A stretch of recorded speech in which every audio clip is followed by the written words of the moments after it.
Yo, what's up, guys? Welcome to Swamp Talk. As you guys can see, there is no William Crook today. Mr. Mad Frog himself is out. He's got some things going on. And Mr. Shithouse, I'm going to call you out right now, sucker. Way to leave us in the trenches to get our butts kicked this weekend and to run your beer pong tournament, sucker. No, I'm just joking. I love you, man. Hey, it was a great weekend. But so just want to shout out to everybody that's out there. How you guys doing today? As you know, we had GI versus World go down this weekend, and I'm just gonna say it was a great game. It really was. Thank you to everybody that showed up out there. Thank you to Hell Survivors for always having a great game. Reaper for all that you do. Reaper was passing out beef sticks and stuff like that. He was, man, had people going to the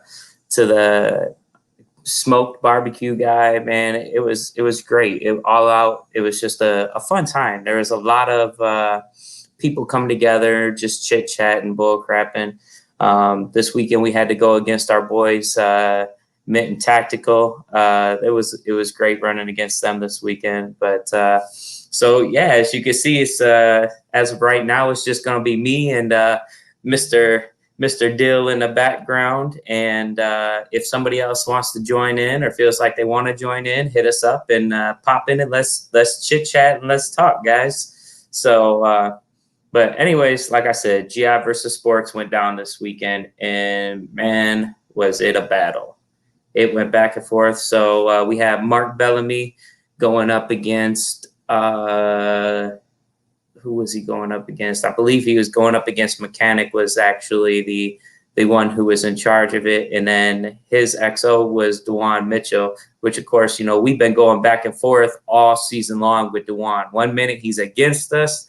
Next minute, my boy Dewan is with us, and then he's against us again, and then back with us again. So, you know, it's always a friendly, awesome rivalry to go back and forth with Dewan and have him with us in the 13th Legionnaires.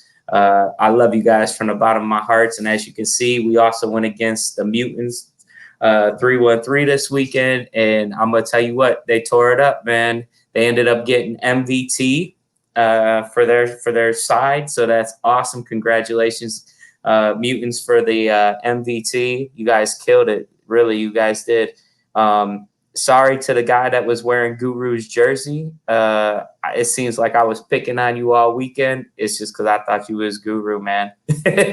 Every time I turn around, I'm like, there's Guru. Light him up. And it wasn't Guru. It was somebody else wearing his jersey. And he goes, man, this jersey really puts a target on your back, doesn't it? Like, shoot. Wrong person. So as you guys know, B-Rad and Mark had put some hits out on some people this weekend. And, man, I'm going to tell you what, I wasn't looking for those hits, but it seemed like Matt and Guru and I just kept finding ourselves on that field back to back to back, man. And it seriously was. It was a great time. And I wouldn't redo anything. It was awesome. In fact, Guru did get the best of me this weekend. I'm not going to lie. I got the marks on my back to prove it. We were sitting there, and I thought this guy had my left side. And so we're behind this big spool, and I'm like, you got my left? And we literally had 2 minutes to push into Archie to get it back before we lost the points for it. And so I'm yelling at our guys, look, it doesn't matter if you die or not. We need to push in there. If we don't get in 2 minutes, it doesn't matter if you're living or not because we lost the points. So die getting in there. And this guy I thought he had my left side. And me and Mr. Nasty were just trading shots. And Mr. Nasty thought that he got me, but all of his shots were breaking on the branches and back of me because I laid down low. And so I started shooting over in his area, and he calls out. And I'm like, yeah, got him out. He ended up running out of paint because he was trying to shoot me and couldn't get me. But I thought this dude had my left, and I poke out the right side, and I'm laying some fire down.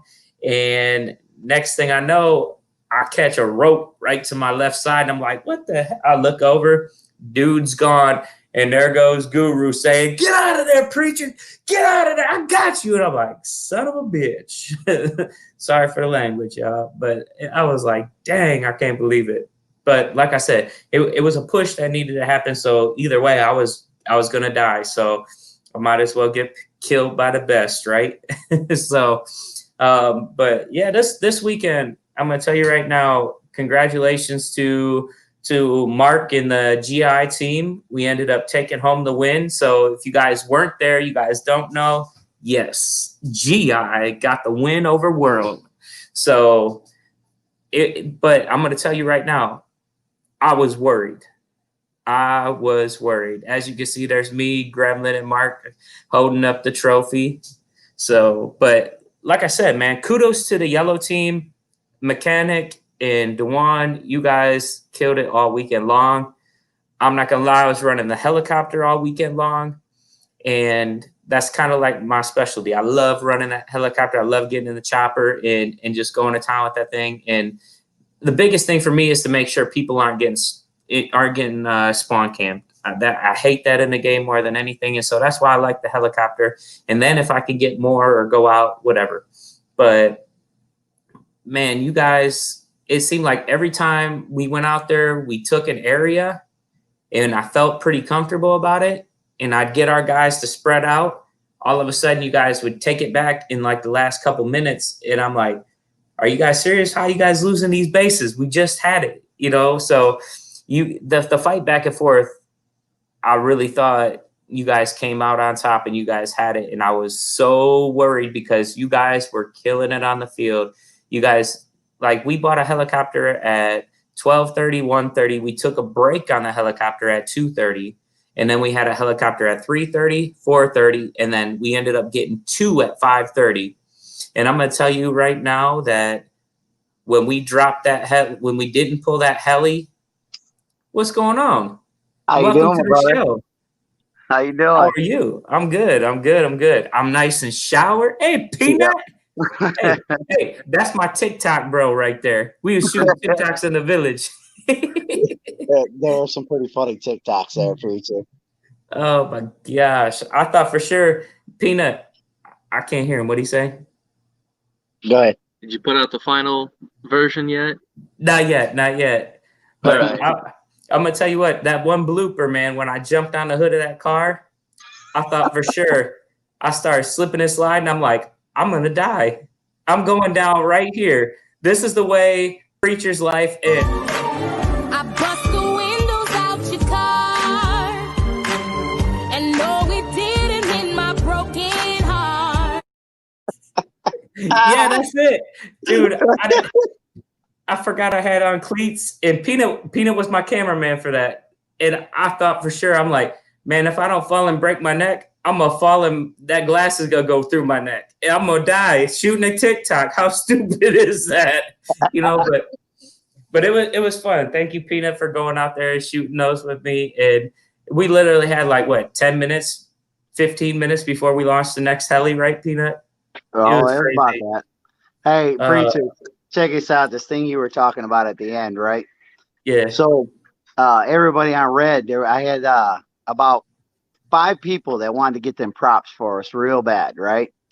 And they're Yeah. out there looking for them, looking for them, looking for them. We're guiding them to them, and then all of a sudden, they just started finding them.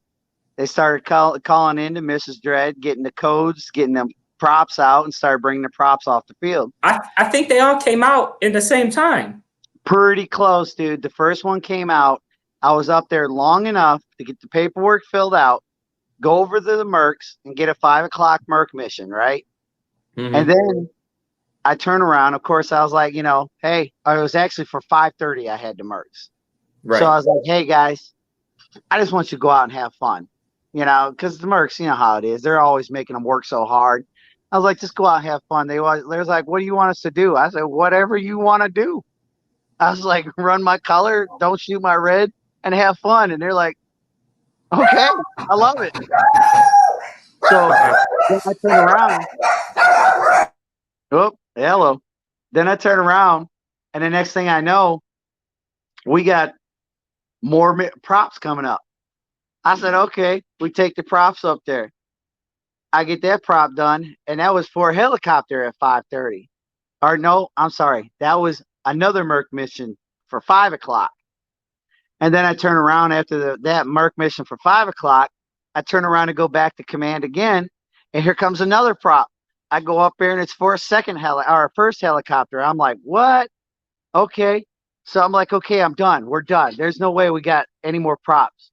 I get all the way back to command, and here comes another prop. Now I was like, whoa. So we ended up having the Mercs for 5 o'clock, the Mercs for 5:30, and 2 helos at 5:30. So Preacher was over there trying to help me out, getting things all set up because he knew I wasn't there. He gets everything set up at 5:30. He's got his helicopter on. I told the Mercs that Preacher was going out. They're like, I want to run with him. So they all got behind him. And we probably had, I don't know, half a GI sitting there. And then all of a sudden, helicopter launched. There go the Mercs. There goes half the red team. And they go around. And then it was funny because Mechanic told me he saw you guys coming in. And he said, when he seen you guys come in, just destroyed everybody that was there. He said, I didn't see it coming. And we were like, forget it. We're never getting back there. And a couple of them were like, we're going to try. So those few that tried, next thing you know, here comes this other helicopter from the other direction. You didn't know Oh, what to dude. do. I'm going to tell you right now, Dan Lewis, man, you did an awesome job this weekend, my brother. I'm going to tell you right now, there's not another man, like when it comes to finding props on the field, 2 of them. There's two. There's a handful of people that I know for sure I can count on to get that prop. That prop will be there and be gone. Yeah, Matt was already back there at that base, by the way. And I'll hit on that in just a second. But Dan Lewis, no joke. I can guarantee that man will get the prop if I send him to it. He And did. that's exactly what he did. You're right. He pulled off two. He pulled off the satellite dish, and he pulled off was it the bomb or was it I know the tire came off too. I think he was the rocket and the satellite dish. Yeah, They yeah. came at me. They came at me so fast that I couldn't remember exactly which ones. And I was Right. trying to make them go with me to drop off the prop, but he Yeah. was like, "No, I got to go get the other one." Yeah, it was crazy. They came in and it was quick. So thank you, Dan, from in Apex Predators for what you guys did, man. You guys kicked butt this weekend on getting those props, especially because we waited so long for those combos to drop. Like we knew where some of them were, but it took us forever to get those combos to drop. You know, End of the day. going back to Matt, right? So that last one, Mark, you missed this. So at 5:30, we had two helis, we had Mercs, we had a large Red Force. We sent the large Red Force with Dan Lewis hopped in the other heli. And I said, you go village side and you go around and I'll meet you at Firebase Bravo. I'll go Grinder Castle, West Point to Firebase Bravo. And then what we'll do is we'll pinch them at Firebase Bravo if they're there. And they're not going to see it coming. It's going to be something crazy. They ain't going to know what the heck happened. And so as I'm going back, everything's I cleared out like right there at the beginning of Grinder, and I forget what that bridge is called right there that leads up into Highlands area. And Landbridge and Bridge Too Far area. So then I get back there and it's kind of dead. And I get to West Point and there were 6 yellow guys coming to West Point. And now I know who they were. It was Mitten Tactical, right? So I get to West Point, I see them, but they're just out of distance. I don't want to start shooting and them run and scatter, but they already did that. They ran and scattered. And so I got these guys behind me and I'm like, listen, I need you guys to spread out into the woods over here and spread out over there. They're in here. So I'm like, you can run, but you can't hide, you know, taunting them in the helicopter. And I lost them. Them boys, they tucked in and they hid for their lives. No joke. Like I passed them up. But all of a sudden, as I'm out, because I stepped off the road and I went into the thick bush because I was checking that swamp edge because that's where a lot of people like to hide. And I hear, this is Mitten Tactical. I'll get it back in just a second. And at that same time, I put one in his chest and I said, no, you won't. And he goes, oh. And at that same time, the other 2 that went running back didn't realize how close I was. And they were like, oh, shoot.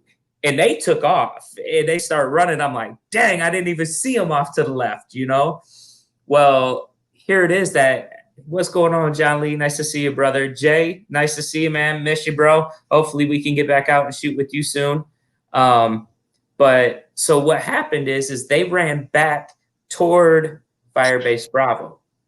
Well, at that same time, I get to the top of Bravo and I start shooting people. So now they're dropping back even farther to helicopter now, right? Dan and the red team come up Firebase Bravo. And so then Dan makes a turn because those people I told to get deep into the woods didn't get deep into the woods. And so there were some yellow guys in there and Dan just goes mowing through there while I start heading back toward helicopter. I don't have to tell you what, that area was a mess, man. Like the yellow team, like I said, there was nothing that they could do for that. There was no defense for it. All you can do is run for your life at that point in time. And that's kind of what happened. I forget what his name is. My buddy from Mutant 313, he was back behind one of the buildings. And so I go running up in this helicopter. I turn, nothing's on the one side. So I turn back the other way and there he is. We're sitting face to face. And I go, what you going to do? I'm out, bro. I'm not getting shot that close. He said, there was no way you was going to put that right in my chest and I'm not taking that. I said, no, I wouldn't have done that. Mr. Nasty. Oh, yeah. Oh, gosh. But the thing is once they saw what was taking place up there, dude, they scattered so fast into the woods, man. Like it was crazy. So I ended up getting quite a few out, but there were still some that they dipped into those woods and I couldn't find them, you know. And then my 10 minutes was up, and I'm like, I think I'm gonna sit down for a minute now. This is the last chopper run for the day. I am exhausted. Dude, I did. I worked you so hard. I appreciate everything you did in that chopper, man. Every hour on the hour you were out in that chopper. Yeah. Oh, kudos to Amber, man. Amber happened to be my my heli ref this weekend, and she did a great job. You know, it's crazy because as a ref, there's things that you don't realize that take place on a field, and she had never done a heli ref before, and so we kind of gave her a lowdown. And oh yeah, that was Jamal that from Mutant 313 that I came up on. And he, like I said, he was like, "Nope, I'm not taking that shot." But anyway, so as the refs, man, the refs did an awesome job this weekend. Shout out to Apex Predators for reffing. You guys did a great job making sure everything was good. Matt, what's going on, buddy? It's nice to see you in the chat. You were with me back there on all those heli runs. But so Amber never done the helicopter reffing. And so I explained it to her real quick. And on top of having her follow behind me and watch and take on half of the onslaught that came with that, you know, because people don't understand that as a heli ref, you get hit. Like whoever's shooting at the helicopter is also shooting at the ref because the ref is like right there with you, you know? And so I'm like, hey, can you live stream this while I go? And she's like, yeah, sure. And I'm like, oh, I just kind of put her in danger's way. I'm like, it doesn't matter what you get. Just, you know, if you can, you can, you know, and she did a great job. And, you know, look, John, I ran with you. I ran with you while you did that helicopter run. The fact that she went every half hour with you, you're right. My hat's off to her. Oh, she got her steps in. That's for sure. Because that field's what? I think it's 180 acres to the actual field, right? No. The actual field's about 60 acres. Oh, the actual field's about 60? All right. Because I know on their website it says like 200 acres something, but I thought the actual... Yeah, the whole Hell Survivors, camping, everything. It's about 180 acres. About 60, it's like 66 acres or something like that is actual playable field. All right. So out of that 66 acres, every time I ran that heli, we were running just about that whole field. We started, whether it be in Village, and we would end up at like West Point, and then you got to walk the rest of the way off the field. Or I would start at, you know, go through the grinder and then go around West Point, and we would end up in like Area 51 or the city. And so, man, but you don't go in a straight line. You go forward.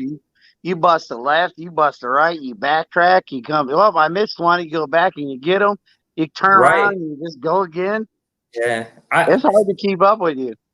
I was talking with Matt, and I should have downloaded that app, and I didn't download that Ronin Connecticut app or Ronin Kinetic. I don't know what it's called, but I wanted to download that app so I could see my actual travel on the field and where I went and everything else. I guarantee it looked like a big red circle. Big red circle with a couple little extra, you know, lines in it. Right. It probably would have looked like the X-Men symbol, a circle with the cross in it. But oh, dude, all over the field. But like I said, dude, I was legit worried. Yeah, you did. She did have to put up with that because she got shot up quite a bit, especially the one time in the grinder, man.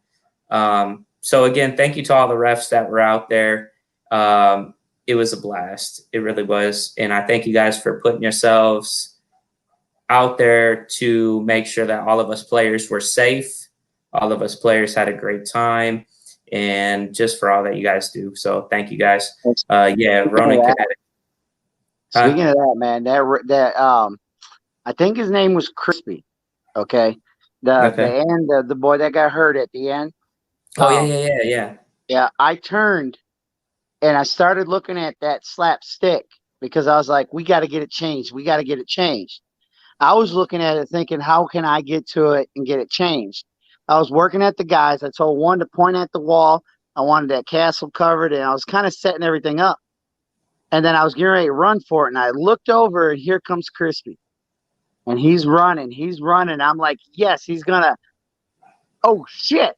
Because I literally watched the pole move and deflect probably a foot when he hit it. I Oh was man. so scared for that kid. So scared. Yeah. He hit that Yeah. pole hard, and it came back on him. I do have to say, though, when he was there, and as soon as we got the ceasefire done, I walked over there. They were tending to him, and I was listening to him and watching him. He was Yeah. talking, and he was breathing fine. So I felt really good about that. I was like, Right. well, at least he's not unconscious.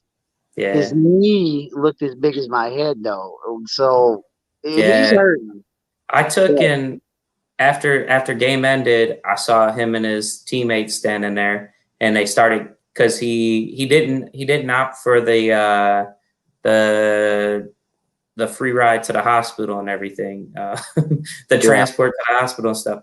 And so his teammates started carrying him off the field, and of course he was limping. So thankful. I love the fact that Narf brings his golf cart out to all the events and stuff. So thank you, Narf, for always bringing that out, because it's a big help with the players, you know. So I pulled the golf cart up. I said, hey, hop on here. I'll take you to where you need to be.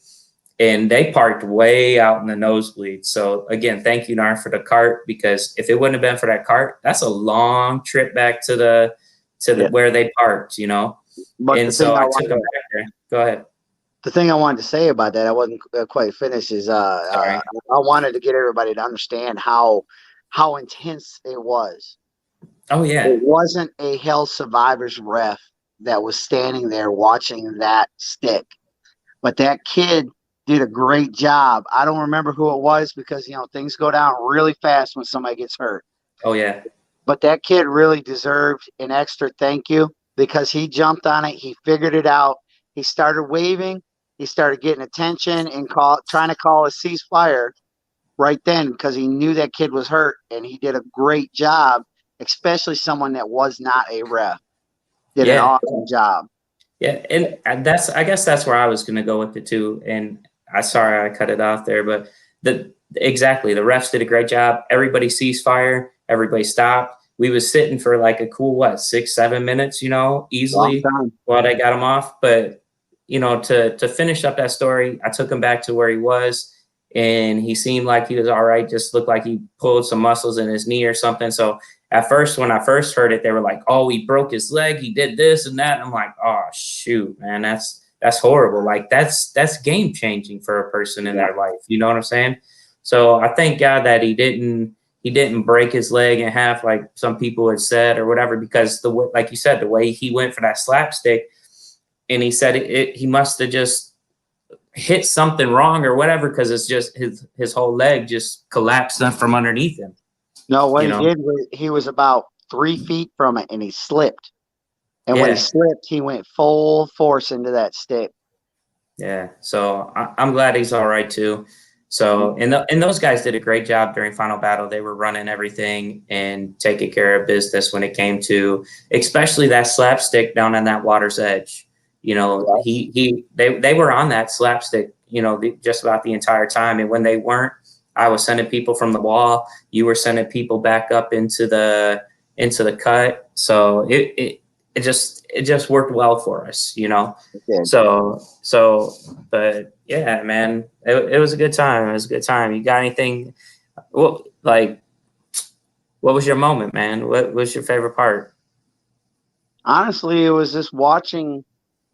It was watching all these rental players and these walk-ons playing so hard and getting up there in the thick of it instead of being afraid. I mean, yeah, we honestly didn't. It was our MVP, right? Yeah. The little girl. Oh my gosh, here it is. She's got a rental marker. No joke, a rental marker. And this is why people underestimate the rentals. Like, when you get a rental, you don't know if that person's going to be a good person and go balls to the wall, or you don't know if that person's just going to be like scared and sit back. But dude, she's part of Apex. But yeah, she's an Apex recruit. But it was so funny because we wanted to get that castle, right? We want to keep that castle. We need them points. I'm out there with my megaphone trying to hype them up, get them further. The more ground we take, the harder it is for them to take it back. Right. Well, I had a hole in front of the castle, and here she comes up, and she's kind of hiding and sneaking. And I said something about it. I said, hurry up, run up to that bunker, run up to that bunker. And she didn't know I was talking to her at first. Then she turns and she looks at me. I was like, go ahead, get to that bunker, get to that bunker. She looked, she seen I was talking to her. So she ran. She went. She wasn't thinking no more. She ran to that first bunker. Hold on, Mark. How old do you think she is? How old is she? She's a young gun.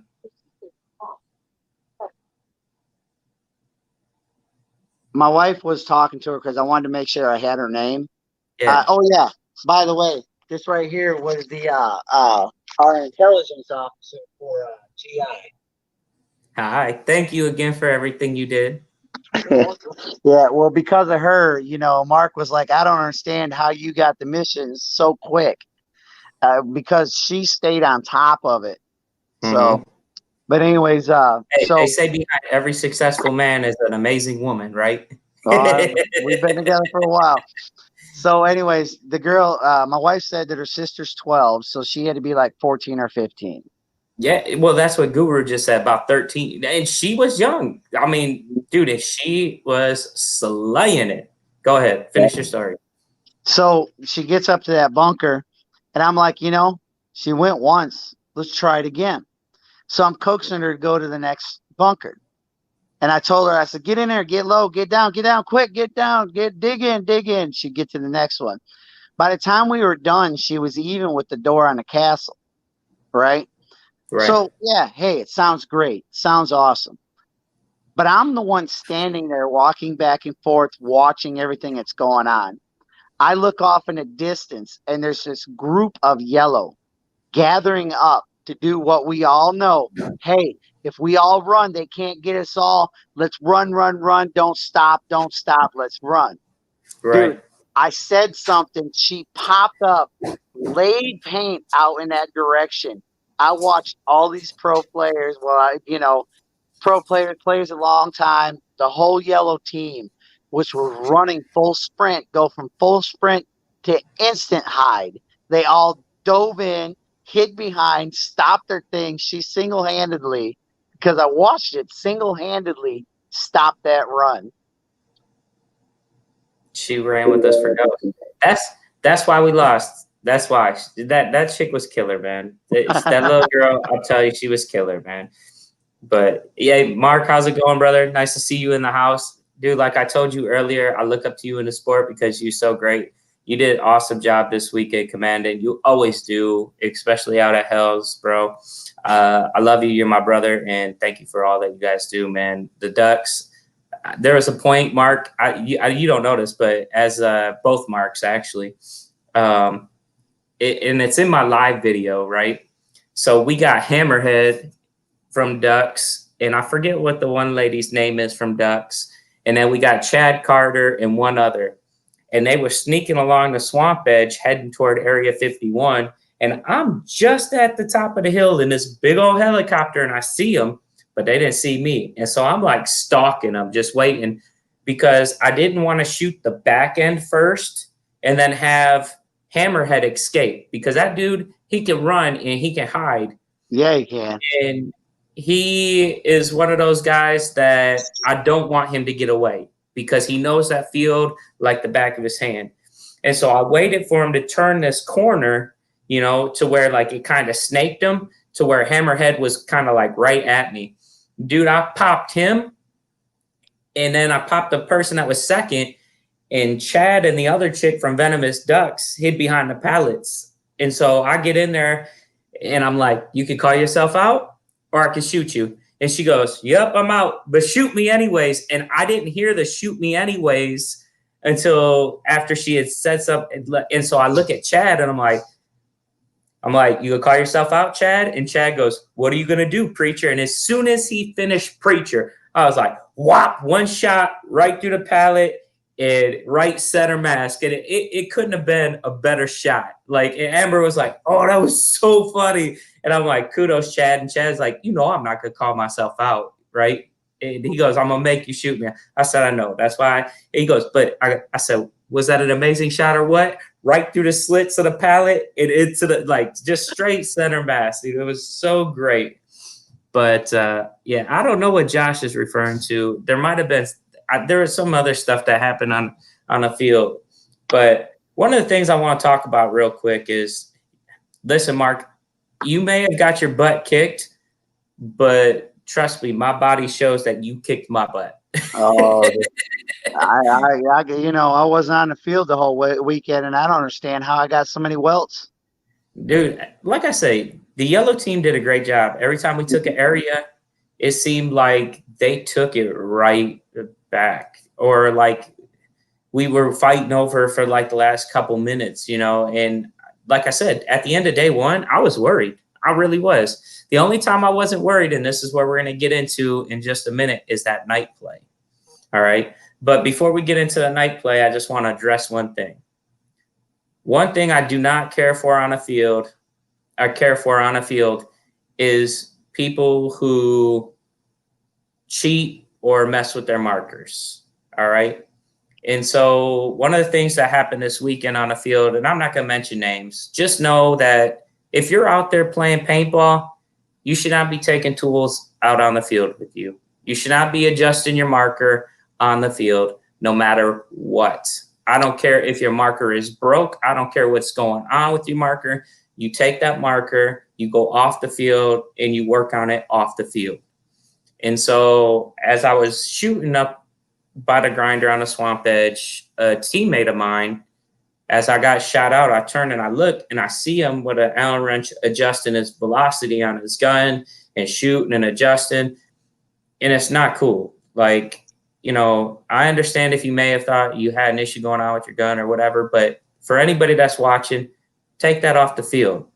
On the field during play is not where that takes place. And so he came up and I told the ref, ref, you need to get him off the field. And the ref's like, well, why? And this is kudos to the refs again, and I'm like, because he's adjusting his gun on the field. He doesn't know what he's shooting at. Get him off the field. He may be shooting low. He may be shooting hot. You don't know. Once you start adjusting that velocity, you don't know. And so the ref called him off the field. And so thank you to the refs for responding and getting him off the field. But then he comes up to me and he was like, oh, well, look, it's just plain and simple. Don't be doing it on the field. Well, somebody sicked the refs on me. That was me. I sicked the refs on you. You're correct. Don't be doing it on the field. Get off the field. You got a problem with your gun. Work on it off the field, and at the end, he was like, you're right. I did the dishonorable thing. You did the honorable thing. And so I acknowledge the fact that he admitted what it was that had happened and, and accepted fault for it. You know what I'm saying? But for those that are watching, if you got any problems with your gun, take that stuff off the field. Don't be taking tools on the field with you to begin with, unless it's something like some people got E-markers that need that little button pushed in your Tippmans, like your A5s or your Phenoms or whatever, got that little auto button to turn on your E-trigger. Cool. You got a tool to turn that button on, but don't adjust your field and stuff like that. And like Mark said, play with integrity, guys, man. That's what I love about the sport is we can look at one another and we can have a disagreement. And at the end of the day, we're back to great game, less love, and we look out for each other. So just like I said, when it comes down to that, just take your stuff off the field, fix it off the field, do whatever. Don't take your tools on the field, guys. And, that's it. But what else we got? I'm not going to acknowledge this one, Josh, because I don't know what's going on with that. Ronnie shot a guy 20 times. 20 times, LOL. Stop saying lying, LOL. Dude, there was some stuff that happened with it. I don't know. It was nonsense. I heard there was some squabbling going on. I heard somebody push somebody. But at the end of the day, hold on 1 second here. Yeah. You can explain that part. Oh boy, what am I explaining? The whole push thing. Oh, people getting hot-headed. See, Oh, so yeah, there was one of the frogs I could hear them as they were coming out. The yellow guy was like coming out through our entry point too. And I just heard a bunch yelling, like, "You want to go? You want to go? Is that how you're gonna act?" And when all three of them got through the entry point, the frog started telling me that the other guy punched him. He's like, "Somebody needs to punch his card. He needs to be out for the day." And he was going off, and the other two were just standing there, and they started yelling again. I'm like, you know what? You two are yellow. Bye, go. And then I just kind of looked at the frog guy, and I'm like, "Are you cool?" He's like, "Yeah, I'm just mad. He punched me. That wasn't okay." I'm like, "No, it's not. But either Yeah. I'm dealing with it. Done." Yeah. Yeah. Way to take care of business. But I know. I found out about that. I was getting ready to find out who it was, and then she told me. I was like, "Well, you took care of it. I'm done. I don't need nothing." yeah, it's crazy. But like I said, either way, at the end of the day, it's paintball. We all come together as a family, and it's done. It's over with, and it was a great game. Usually, That's it. even if something like that happens, usually everybody comes back and goes, "I'm sorry." I mean, this is a very That's it. adrenaline-packed game, Yeah. you know. Yeah. So Now let's talk about this night play. Oh, wait. Let's talk Wait. about this. before we even talk about it, I gotta say again, thank you, Hammerhead. Thank you for switching the flag for me. That was awesome. Oh, it was Hammerhead that did it? Yep. Oh, no way. Okay, so Mark said he talked to 3 refs, no punches were thrown. That's awesome. That's great to hear. That's what I want to hear. There shouldn't be any of that. There should never be any of that. So good for that. I'm happy for that. So that's good. But anyways, Mark, now you know who changed the flag. Or Duan, if you're watching, now you know who changed the flag. Hammerhead, you messed your team up, my man, on that night play. And dude, but it was crazy. Yeah, it was a quick hot head moment. People got to pushing each other. It was within moments. Didn't see Ronnie push anyone. It was the yellow guy, and that's what I heard too, Matt. You know, just silliness. You know, and like you said, it comes with being the type of sport we play. But at the end of the day, we all come back together. Apologies are said. Things are done. I've never seen anything like punches thrown at an event that I've ever been at. You know, I've always seen words exchanged, but never like you see or hear, you know. So I'm glad to hear that there was no punches thrown, because that's just stupid, you know. Yeah. So, but man. So night play, like Mark said, that's Hammerhead for changing the flag at the castle. The flag was yellow.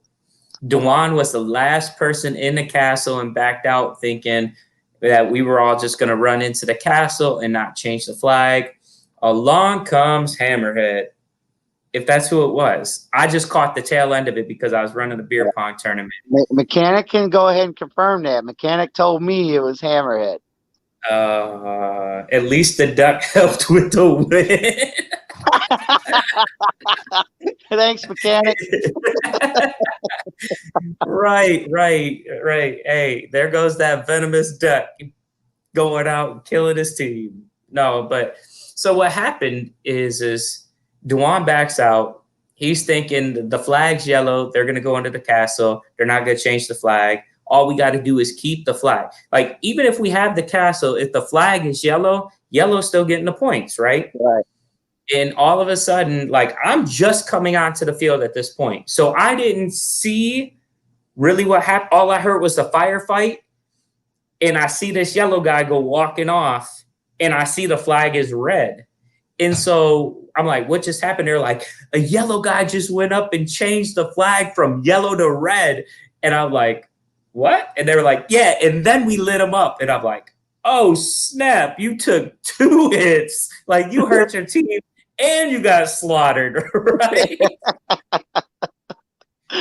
Oh, man. And so at that point, no joke, it was like all steam that the yellow team had on the castle was lost because we pinned it down. With night play, I try to tell everybody, you play with the group you go in with.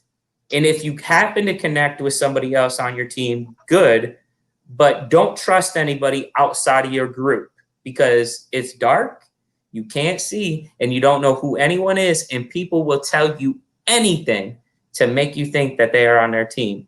So when you play night play, you got to play slow and patient. All right. And so I go in with this team, and at that point in time, they had the rope lights around the castle. And so I said, look, don't look into the light. We're going to sit just on the back side of the shadows. So we're going to sit in the shadows. And anytime they have to go into the light to get the flag. So let's just sit here, hunker down. Tim, you're right. Oh, hold on. Shout out to Tim. Tim is the reason why we had the city. Tim had his night vision out there and was slaughtering people left and right. In fact, Mitten Tactical was so mad at you, Tim, because you walked up next to them and was like, oh, you're yellow? You're out. Don't say anything. Just get off the field. Oh, you're yellow. You're out too. Like, he hit 3 of them in a line, just like boom, boom, boom. And he was killing it with that night vision. Like, I was like, because I'm at the castle, I was worried about the village, because from yellow team's entrance, it's closer to the village than it is for us. We're a little closer to the castle. What's Tim Park's call sign? I don't know. It should be. I'm going to tell you right now. It should be Night Stalker. Yeah. Well, what I'm trying to say is, who's he play for? He plays for Contempt or something like that. It's a green jersey. Sticky's Okay. his team. What team you There play we for, go. brother? That's what I thought. In Contempt. Okay, I thought we were talking about the same guy, but I was like, I don't actually know his real name. I just know him as Stinky. Yeah. So, Same guy. So Yeah, this guy, barrel tag after barrel tag after barrel tag, just making people get off his field. Is my field, go off, get off. yeah. Oh, dude, it was nuts. In Contempt, yeah. It was nuts. And what's funny is, like, Mitten Tactical confirmed all of his kills, and they were like, dude, I would go on, and next thing I know, he was killing us. He goes, we had a line set up, and then a red guy would slip through, and then we start shooting at each other. And night play was just chaotic and crazy, just like you would expect. It's quiet for a minute, and then all of a sudden fire breaks out, and it's dead silence again. But like I was saying, I was worried about Village because we had the castle locked down. We was in the shadows. Anytime somebody went for the flag, we wiped them out, right? But the Village is what I didn't have any comms back there, because at night you don't want to be heard. You don't want to be seen. Well, And see, that so was the great part about it, is nobody knew that I did have comms with Stinky. So I knew where the only person I knew on the field where they were. He was reporting to me everything you guys were doing. He was reporting to me everything that was going on. He kept asking me, what do you want me to do? I mean, this every minute, to the point there was times he was whispering to me. I was like, you got somebody around you? He said, yes. And he would let me know if there was somebody around. I would say, you got a friendly? He's like, yes. I said, so go check castle. He would sneak into castle, check it. He would go, what do you want me to do? I said, go recheck city. This guy was back and forth the whole night in night play, just making sure all you guys were taken care of and had it unlocked. Yeah, like Mark said, he got lucky because barrel tags, you know, I think it's a little different for night play, but barrel tags, you're right. You don't necessarily have to go out. But I honor a person if they barrel tag me. If you got me and I ain't got it, I'm going off. Good job to you. You got the best of me. And like Tim, I'm with you on that. I don't like shooting people point blank either. And so kudos to you for giving them and showing them that mercy. And that's again, that's what gameplay is about, you know, is just that. And so, but he was killing it. Now, the one thing that, you know, there were some discrepancies, some things that I would change for night play if they decide to do it. It did make it hard because they didn't change the insertion point during the day. They changed the insertion point at night. And so all the red team was inserting on one side, yellow team was on the other. And then for just the night play, they swapped it, which some yellow or some red players weren't there for it. Some yellow players weren't there for it. And so at our insertion also, There was yellow people trying to get in our insertion, and I guess that there were some red people trying to get in the yellow insertion. Listen, when it comes down to that, make sure you go into your right insertion. Don't be trying to go only if it's Brad or Preacher. Oh, right. But don't go to try to go into somebody's insertion. You know, play the game fair, play the game right. And I guess that happened to the yellow team a little bit from what I understand, and it sucks. And so I apologize if that did happen. I didn't know, but we did have some yellow. Mark can contest to that tried to come in our side. And there was actually quite a few that kept going in there. At first, I was like, "You're in the wrong side. You're in the wrong side," and they kept doing it. I was just like, "It's night play. Let's see what happens." And then they finally started realizing, "Oh, that I'm on the wrong side." Yeah, it happens, you know. But next time for a night play, both entrances need to be lit up. You know what I'm saying? Both entrances need to be lit up so that way you can see who's going in that entrance. And then the other thing that I would do for night play is the glow sticks. Each team needs to have their designated color for glow sticks. Whether it's yellow, then just your team gets yellow glow sticks. So that way when you're out, people know when you're out, because that didn't happen this time, you know. And, you know, the other thing is you know, some people didn't like that there was a spotlight. That really hurt some people. It got us too, you know, but when it comes down to spotlights and stuff like that, it's part of night play to me. To some people, it's not. And so that didn't go over so well. And our night play ended early because the red team did hold down City after all, which like I said, I didn't think we were, because I didn't know Parks was out there. Sticky was out there killing it like that. I didn't know that was taking place. All I knew was I'm not leaving this spot because I need to hold it. And so, you know, I'm sorry for the night play for those that didn't like it or whatever. You know, that's something that needs to be changed on the field side of things to make night play more enjoyable. You know what I'm saying? And I do like night play because it's scary.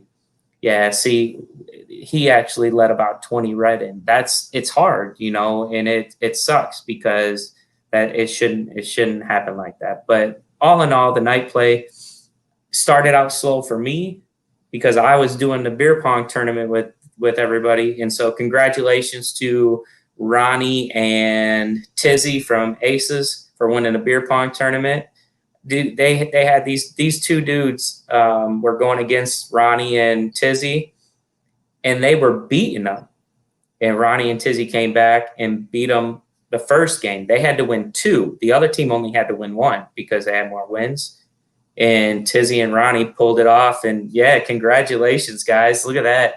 They ended up getting the championship. They were down 4 cups to 1 and ended up coming back both games and clenching that title. So congratulations to that. Thank you to Hell Survivors in the Tiki Bar for allowing them to do the beer pong tournament, and everybody had a great time. The band there, which is called, what's that band called? Remember, Kelly? I think Sorry, it was I don't remember.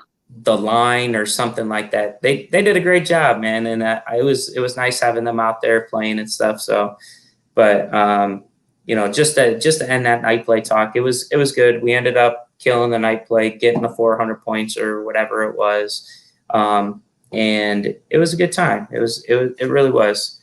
But final battle today. You want to talk about that? Man, I'm telling you what, I have never seen the castle side work that hard. With your help. We see that. We have 5 yellow guys we wouldn't allow on the field too damn drunk. Listen, hey, maybe they was part of the beer pong too. No night play at GI next year. Back to the 2-day setup for 2021. Thanks, Lisa. Yep. I figure a lot of fields try to stay away from that night play because of that stuff. You know, people get hot-headed when it comes to night play. You know, a hit just a bounce counts as an out, whereas a bounce during normal play doesn't count. And people not calling their hits or deceit, it's just crazy. I like night play, but you definitely have to run it a certain way. But final battle.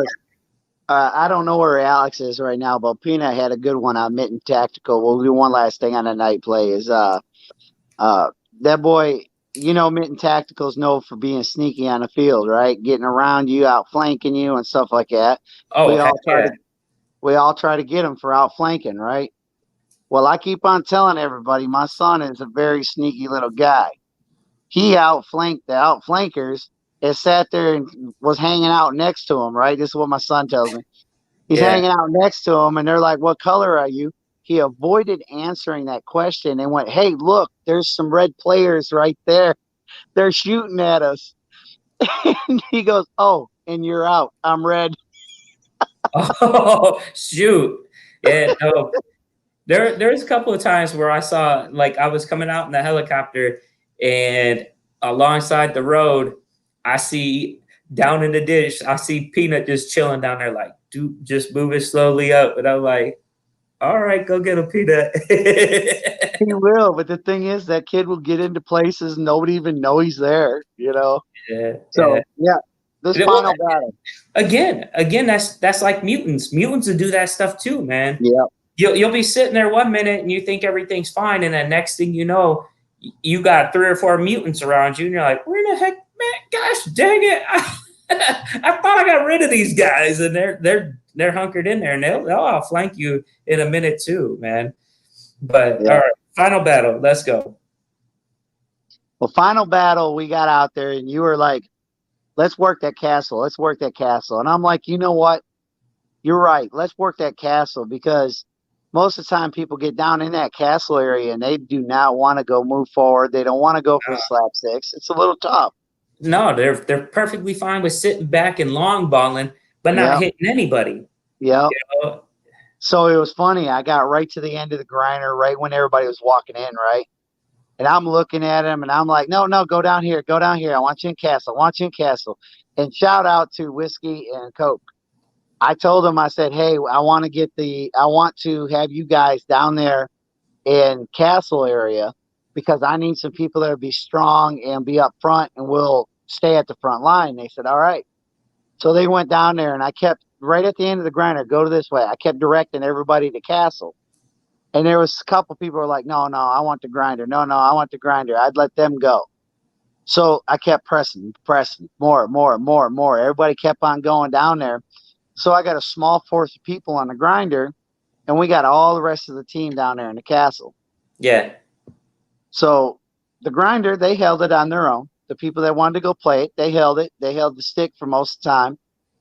And when we got them out there in the castle, we had enough of a force that would get up close enough to really cause them some problem. And then you helped me out, because I couldn't stay back there and get on the wall. You got up there on the wall and started sending them out there at that stick one at a time to get them sticks. I mean, it worked great. Right. That's the thing people don't realize, that when it comes down to paintball in general, and I was talking to Guru about this on the way home, because we talk about different things when it comes to paintball, and I try to explain to people that you don't need a paintball gun to win a game. You don't need to throw a ton of paint in order to be a force, and that's where Dewan does a great job at coordinating with his team. That's where Mark does an awesome job coordinating with his team. That's where Bill does an awesome job coordinating with his team. That's where you did an awesome job coordinating with your team. Coordination is the biggest thing when it comes down to it. And there's times where I literally put my gun down and I'm like, okay, I need you here, I need you here, and I need you here. I need this person here, and I need this person here. And it's directing them into the right place, because sometimes as a baller, you don't realize the spot that you can get into. Or and then somebody's like, hey, you can get there. And they're like, oh, I can. And then they get there and they're like, oh, yeah, I guess I could have got here, So for you directing them to move up into the places that now they can actually shoot from and actually hit people from, and then we're directing our people. Okay, now, the flag's changed on 3, 2, 1. Go for the flag, or go for the slapstick. And that's where you and I worked great on that. You know what I'm saying? Bro, because I saw you, we would look at each other. You would look at me, and I would sit there and tell. I had people in a certain spot to be able to hit the corner of the castle. The people in a certain spot that shoot out over the field, and I'd tell them, "Get ready, get ready, get ready." And that's when you heard me put paint on the yellow, put paint on the yellow. They would start firing, and as soon as that happened, you would send them down for that slapstick.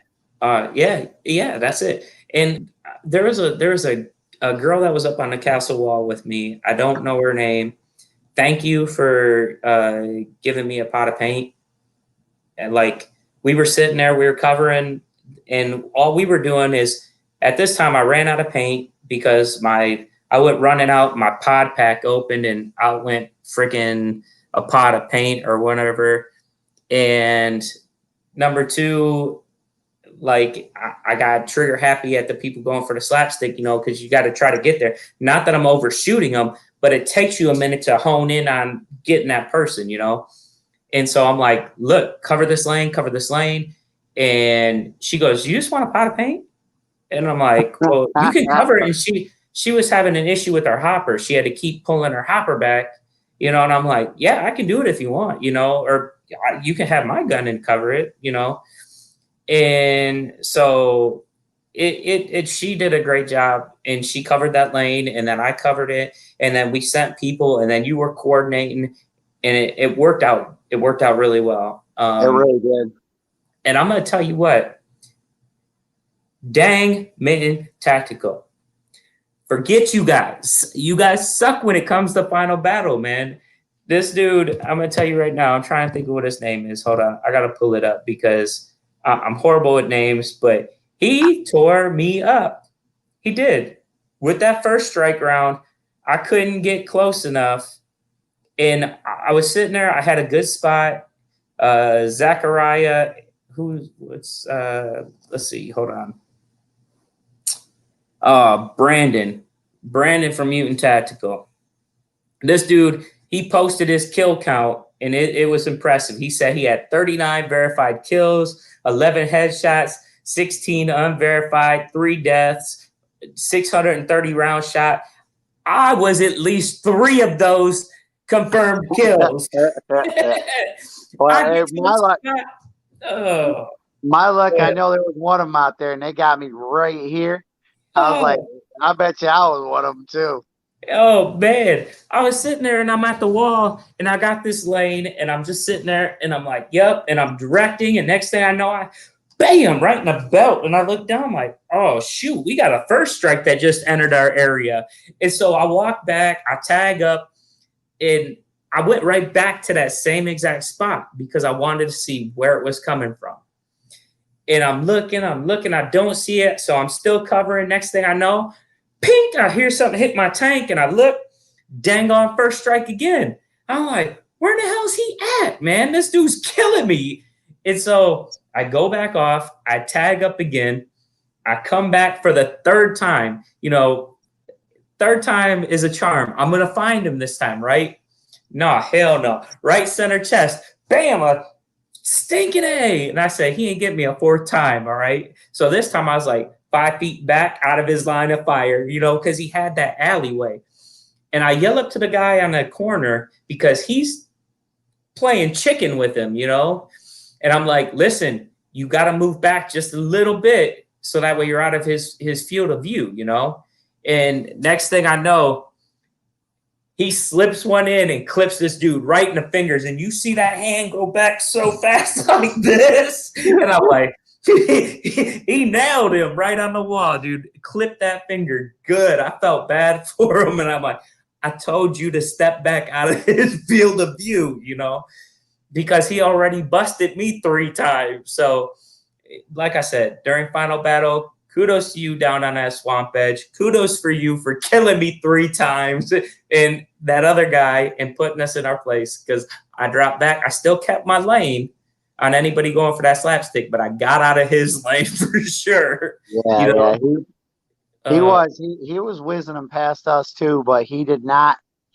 where everybody was to be able to shoot. He was not he couldn't get a good enough shot on us. I think it was buzzing above our heads, but you could hear it, right past you, We yeah. could hear him, but I was like, man, lucky for me, that's above my head. Oh, dude, killer shots with it. That's honestly all I can say. They were killer shots, man. So them first strikes during final battle do matter, and they are deadly. But at the end of the day, final battle, like we said, we had one person in. We had a ceasefire. Refs did a great job taking care of that. And just thank you again to everybody that showed up to the game. It was a great time. I think everybody had fun. Even though there was some stuff that took place, some back and forth, whatever. At the end of the day, it was just a great time, and I'm glad everybody had fun and everybody went home with a smile on their face from what I saw. And kudos to everybody. Like I said, Mutant 313, they got MVT for their side. Kudos to, I forget what you said that little girl's name was with the blue dreads. Aubrey, you killed it. You did an awesome job. She got the MVP on our team. I forgot, somebody got who was it that got MVP? Oh, Hammerhead, you got MVP for your team. So kudos to you, my man. You played your heart out all weekend long. Kudos to all the teams that showed up. It was just a good time, and it was just thank you all for all that you guys did. So anything else you want to say about the game, Mark?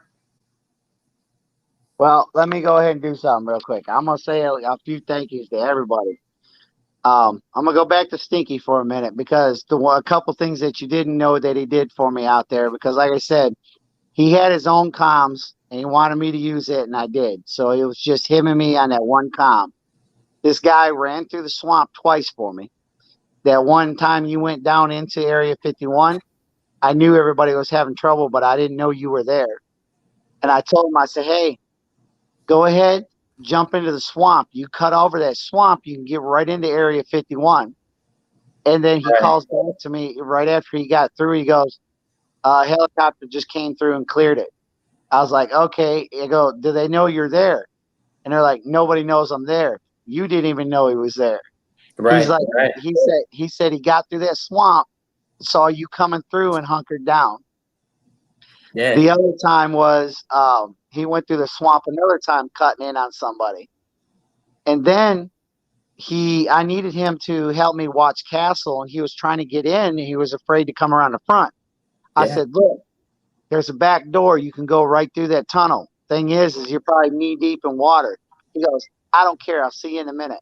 He went trudging through that stinky water and that tunnel that, this guy named Krampus knows about. Yeah, that Krampus, man, he can be deadly when he uses that tunnel. So he come flying in there and sat in that corner where he could watch that flag and keep people off of it. Whiskey and Coke, they don't call themselves a team because they say we're not a team. I said, you guys all come together and play together every time. He says, yes. I said, then you're a team in my book, and you guys work well together. You talk well together. You're on comms well. I said, you guys rock. They rocked it for us this weekend. Right. They were out there this whole weekend. They were sitting in places, holding places down.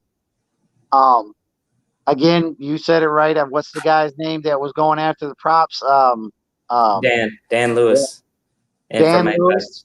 Yep, Dan Lewis and a couple others for grabbing in props so we can just throw everything in the kitchen sink at him at the end. The whole team for actually almost getting Tippmann Towers. Tippmann Towers and Highlands is the hardest two to get from the opposing team. They almost all got it. Yeah, we called that one at the right time, Yeah. Yes, we did. You for being the baddest helicopter pilot around. Well, thank you. You were money well spent. I was worth my salt, huh? Yep. Well, think about it.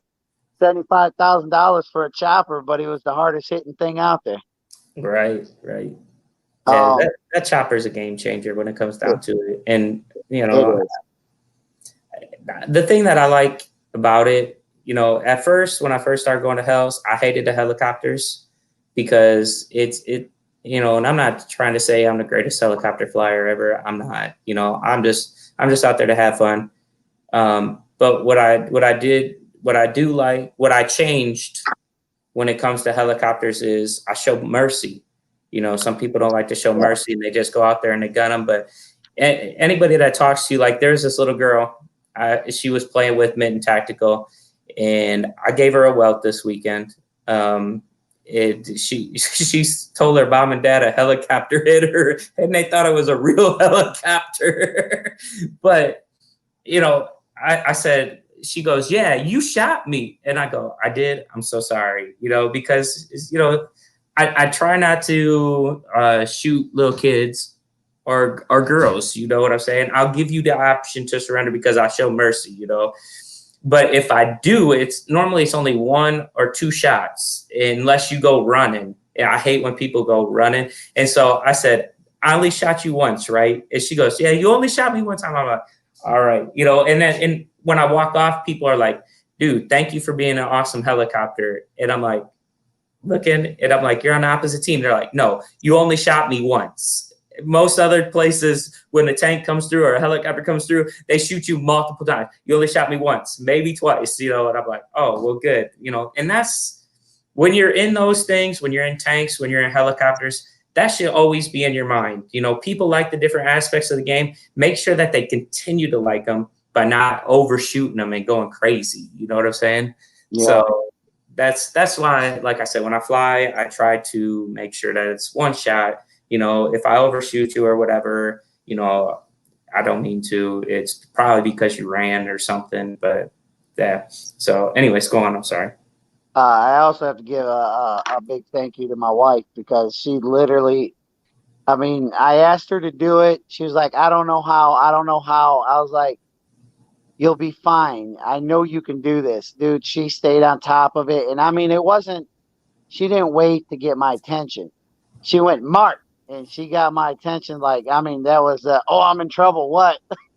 And Right. she's like, "It's right here." She's got the phone in my face. And I'm like, mic up real quick, everybody. And I dropped everything we were doing. And everybody was just flying. Mechanic was like, "How did you get these nowhere to go so quick?" And I was just like, because the best intelligence officer I had. Yeah. And then everybody else that was out there, all them open players played with heart. They were out there playing with heart, So there was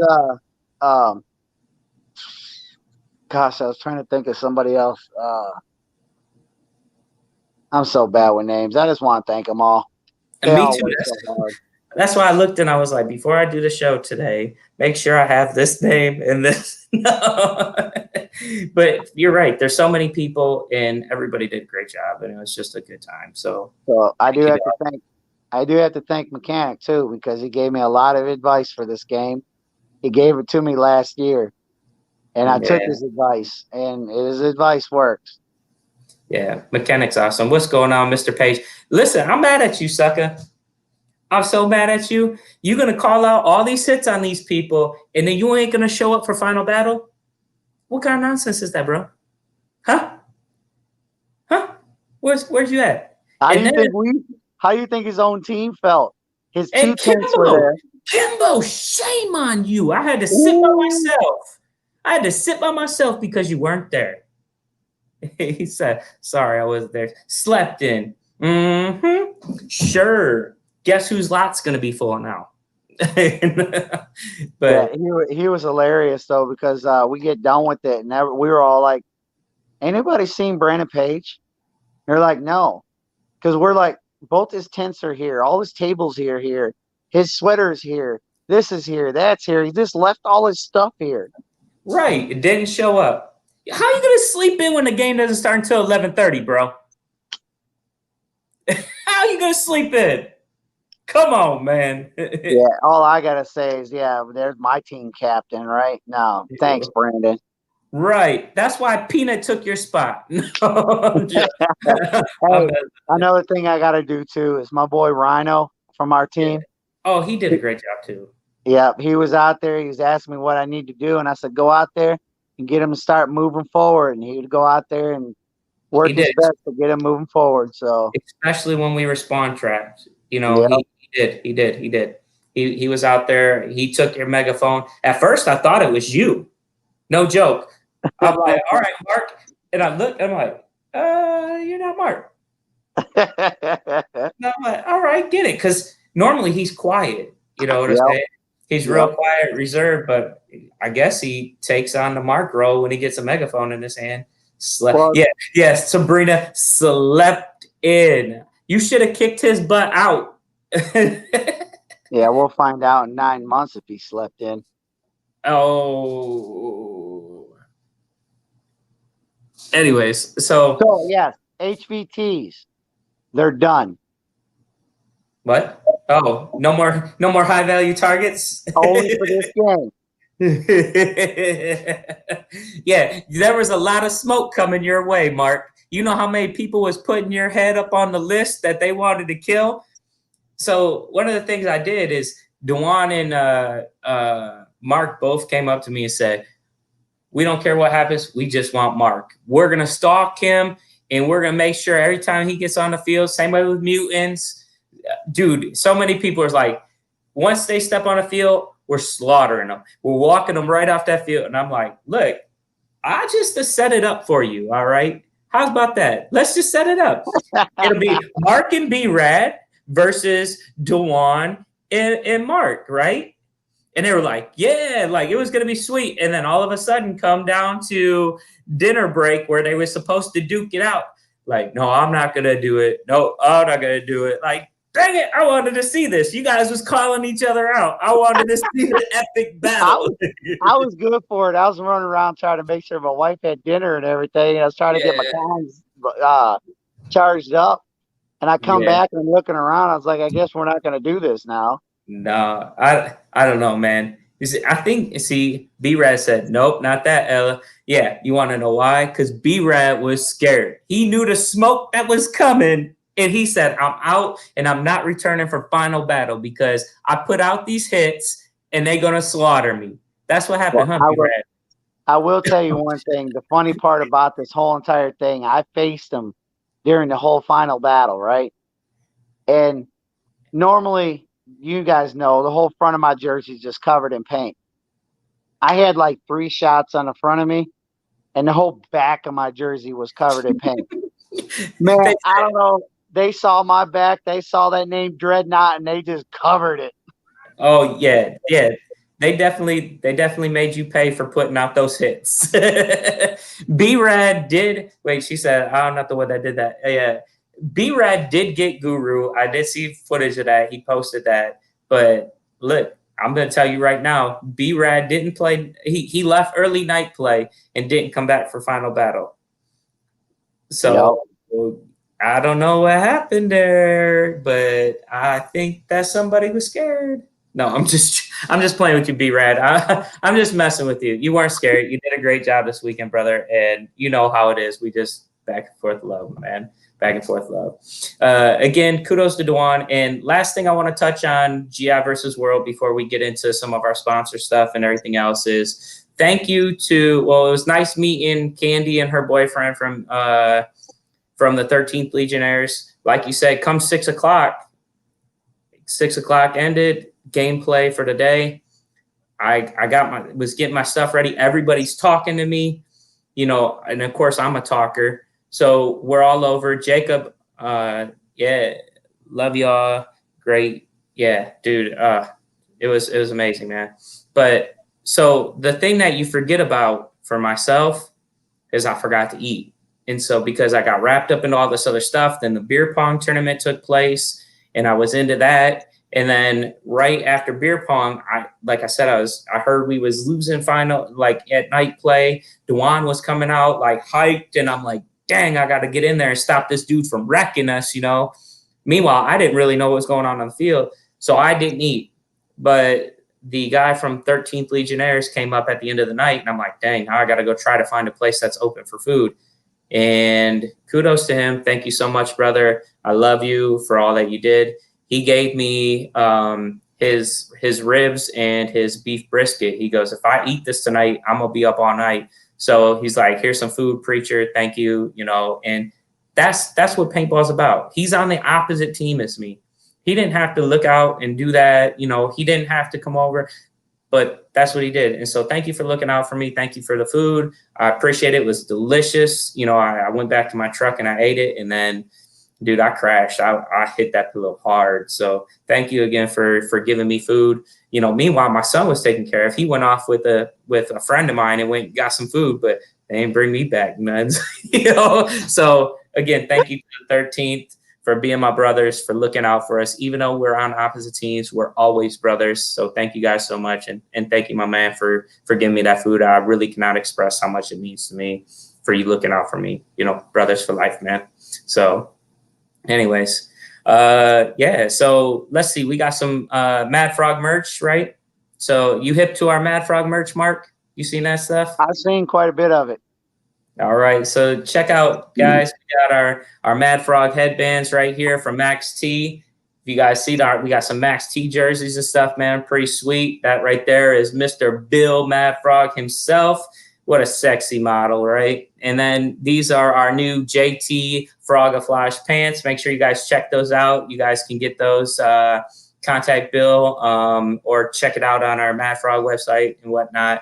And there goes Special K rocking the Mad Frog Tech Tee with the D sweats. If you guys can see, those right there are made by Empire. And I'm going to tell you what, man, those things are nice and soft and comfy. So, and to be honest with you, for the sweats and everything and the price, man, it's a good price on the sweats. I think they're what, like $35 or something like that. And I'm going to tell you what, them sweats are made to last, right?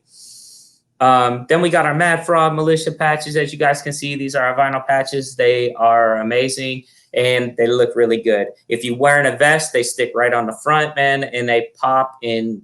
Let me tell you what, they show that you is an awesome friend of us, Mad Frog. So if you guys are interested in patches, catch us at a field. Or I think they're like $6 or something with shipping, but you can get them through us if you just get us at the field, man. That's the best bet. And then what else we got other than the patches? I think we got the yes, check out our awesome Acid Trip shirts. We also got our new Hawaiian shirts that are going to be coming out soon, so stay tuned for those. We got our wonderful smoke shirts over there with Chris on the front, and I think Kay's on the back holding the flag. And then we got our tech tees. Those are awesome. So check those out. If you guys are interested in those, you guys can hit those up at Max T. And then just click on the little Mad Frog logo and you guys will be set on that stuff. Thank you to all of our sponsors down at the bottom, Paintball Explosion, Team Tags. Listen, duct tape is the devil. You guys want some good team tags, man, that'll help you identify yourself from any other team. Team Tags is the way to go, man. They're awesome. Roger and Lisa and Robbie, who's going to be taking over the business. No, I'm just joking. You guys are awesome. They got the best stuff in the game, man. You need something for your mask. You put it on your mask. It clips on. Dude, I've had my Team Tags forever. Hit them up. They also do special custom orders if you guys want. So hit up Team Tags. Immortal Air, Max T, GI Sports, who we just brought home the win for, right? Yeah. Yes. Lone Wolf and EG Smoke Grenades. Best smoke grenades in the game. No joke. I'm hoping I can find the video clip. What we did with one of those EG smokes, I stuck it in the back of the helicopter right before I got into a battle. I'm like, pull that pin. And so here I am with that helicopter, and I got smoke coming out the back as I was flying around shooting at people. It was pretty sweet. So they were talking about that. Dude, it was amazing because we ran into well, this is the funny part. We ran into Mr. Nasty and a couple of guys. They were coming up. They saw me, and so they went running. Well, they didn't know that I can run in that helicopter too. And so I go chucking after them, right? They start walking thinking that I'm no longer behind them. And I start shooting again. They turn and look like, how the hell did he get right behind us? You know, and so we ended up shooting them out, and they were like, what the heck? You know, and here I am with this smoke coming out the top of my helicopter as I'm flying toward them. So that was pretty sweet. So thank you, EG, for making such a great product that helps us out in our games, man. It truly, during Final Battle, those things are amazing. I can't tell you how many colors were flying on the field today. I saw red, black, green, I mean, everything. So thank you for making the best smoke in the game. AD Media, check it out. He just dropped some new photos today from our last event, Marvel versus DC. Them are some amazing pictures, Mr. Dill. I appreciate it. Make sure that whatever field you are at, you support your photographers. Purchase pictures, guys. They watermark them, you know, so that way hopefully you buy them and you want to display them everywhere. I know people are displaying them everywhere anyways, but man, those photographers, they're out there taking shots to get shots. So make sure you guys help them out. Purchase photos, man. And like I said, check out the new ones he just dropped. I think he dropped like 500 pictures or so. Like, it's insane. And your photographers make all of us players look great. So hit up your photographers when you're at the field. Even if you don't want to buy pictures, throw them a couple bills and say thank you. You know what I'm saying? That's how they make it. They're putting their expensive equipment out on the field to make us players look good and to capture those moments that we'll have for a lifetime. So do me a favor, like all your local photographers. Mr. Aaron Dill, thank you so much. Hit him up. Also, if you guys don't know, and for you, Mark, Aaron Dill does private, or not private, but you can pay him and he'll come out on the field and take pictures specifically of just you and your team, and he will follow you around. So I think he does it by the hour. So hit him up on that, because like I say, you take a look at Aaron Dill's pictures and they're amazing. And who knows, you might be in the paintball magazine, right? That's pretty cool. I like seeing that. Well, So. I do know that when I first started this, I am in a paintball magazine because of Aaron Dill. Yeah. So kudos to you, Mr. Dill, for all that you do. Thank you for the awesome videos that you do for us and Mad Frog. And I think that wraps up our sponsors and everything, guys. Thank you again for all that. One more thing I want to do is I want to shout out to Mad Frog, the 4 team members that were there this weekend. No joke, you guys played your heart out. And I'm going to be honest, the 4 of you guys. So it was me, I was running the chopper. It was John Lee, who was running missions and stuff like that. It was, Ronnie and Gremlin. And you guys killed it this weekend, guys. I wouldn't have been able to tell that our whole team wasn't out there, because you guys were absolutely just taking care of business, man. Your son, Gremlin, was helping me out too, because once your walkie went down, I kept telling your son, go run to your dad and tell him this. Go run to your dad and tell him this. And he was doing it. He was like my mobile comms. He was like running to you to tell you different things. It was awesome. I hate running with comms because I hate all the chatter and everything. I don't know what you're talking about, Dill. But anyways, like I said, kudos to you guys. You guys did a great job on running the field this weekend. You guys definitely made the Mad Frog presence there. Every time I turn around, I see John Lee going one way. I seen Ronnie going another. I seen Gremlin off another. I'm doing a thing. And so the 4 of us was literally covering that whole field, and there was a Mad Frog at every spot needed. So thank you guys for all your hard work this weekend and all that you guys did. And again, thank you everybody for watching the show. Make sure you like, share, subscribe, do whatever you want to do, really.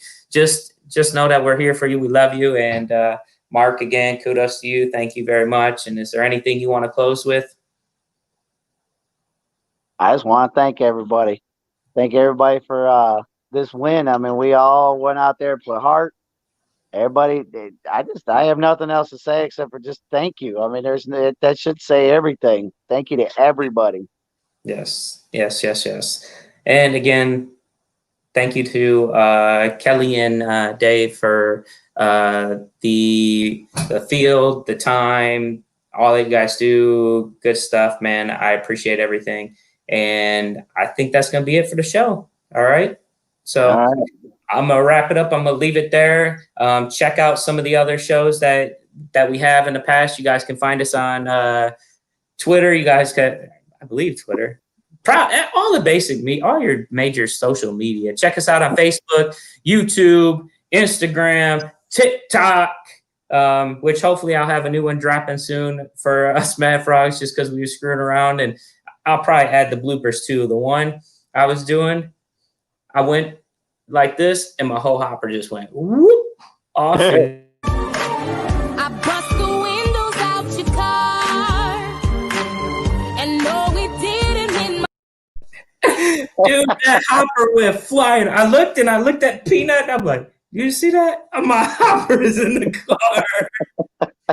We were dying in the village. Meanwhile, there's a firefight taking place at the castle. We're just like, forget it. Let's keep shooting TikToks. All right, guys. Here it is. We're closing out. I think we might be closing out with a MF6 video. Check it out. You guys want to get an MF6 right now? You guys can pick those up at Lone Wolf Paintball. They're awesome. They're the new black and green MF6. They're the 1.5s. Check it out, guys. That's going to be the show. I love you all. God bless. Thank you, Mark. Thank you, Aaron. Thank you, everybody. And have a great day, guys. Hey guys, what's going on? Tony from Lone Wolf Paintball. Check us out online or in store.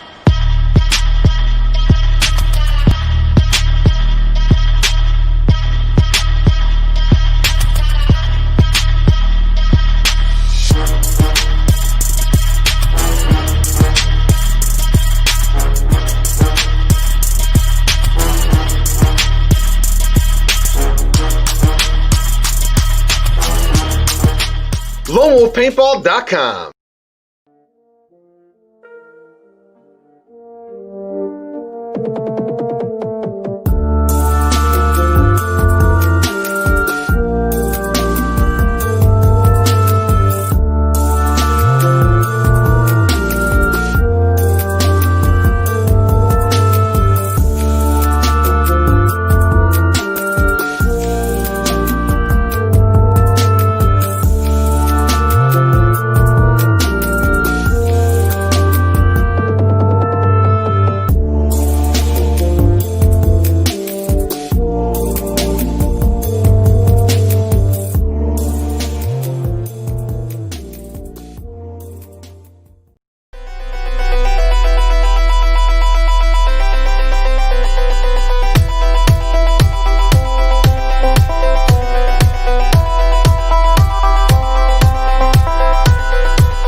Jump!